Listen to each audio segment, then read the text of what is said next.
अस्सलामुअलैकुम सामीन 19 शाबानुल मुअज़्ज़म है, 23 मार्च है। सोशल इंडिया न्यूज़ में आपका खैर मक़दम है। ख़बर का उन्वान है यूपी के एमएलसी इंतख़ाबात में बीजेपी की गुंडागर्दी। मामला एटा का बताया गया है। ख़बर थोड़ी तफसील से सुन लें। उत्तर प्रदेश के एमएलसी इंतख़ाबात में समाजवादी पार्टी का इल्ज़ाम है कि बीजेपी के लीडरों और कारकुनों ने जगह जगह उनके उम्मीदवारों को पर्चा नामजदगी भरने से रोका और मारा पीटा है। ये वीडियो में आप देख रहे हैं, ये वीडियो मुही की बताई गई है। पार्टी के एक वफ्द ने लखनऊ में इलेक्शन कमीशन से शिकायत की है और कार्रवाई की मांग की है। मगरबी यूपी के एटा में पार्टी के 2 उम्मीदवारों के साथ हाथापाई और मारपीट का वीडियो मनोरम पर आ गया है।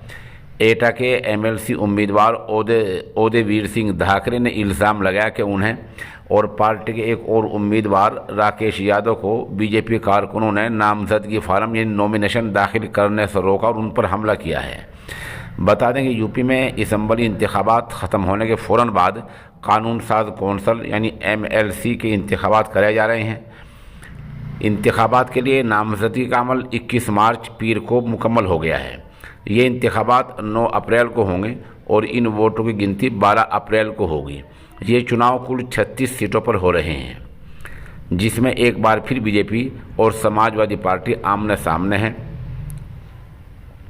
24 घंटे पहले कल यानी मंगल के दिन वहाँ के एडीएम ने तमाम उम्मीदवारों को पर्चा जात की जांच के लिए बुलाया था। उदयवीर सिंह धाकरे, राकेश यादव भी नामजदगी मरकज़ यानी सेंटर पहुंचे और उन्होंने इल्ज़ाम लगाया कि बीजेपी उम्मीदवार आशीष यादव और मरहरा असम्बली सीट से बीजेपी एमएलए वीरेंद्र लोधी ने अपने हामियों के साथ मिलकर उन्हें रोकने की कोशिश की। मीडिया से बात करते हुए एटा के एडीएम इंतज़ामिया आलोक कुमार ने बताया कि उदयवीर सिंह धाकरे और राकेश यादव दोनों के कागजात मनसूख कर दिए गए हैं। जो उन्होंने नॉमिनेशन किया था, जो पर्चे नामजदगी दाखिल किया था, वो जांच के बाद रद्द कर दिए गए क्योंकि उनमें कमियां पाई गई हैं और ये 3 पर्चे मनसूख हुए हैं। उदयवीर सिंह का जो पर्चा है, एडीएम का कहना यह है कि फॉर्मेट पूरा नहीं था और जो ज़िमनी हल्फनामा था, जो एक और पर्चा लगाया करते हैं, वो भी नामुकम्मल था।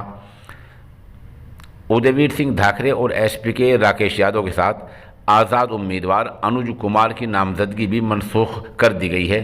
3 उम्मीदवार थे, तीनों के पर्चे मुस्तरद हो गए हैं। तो सवाल ये पैदा होता है कि क्या वहाँ से बीजेपी के दोनों उम्मीदवार बग़ैर मुकाबले एमएलसी बन जाएंगे?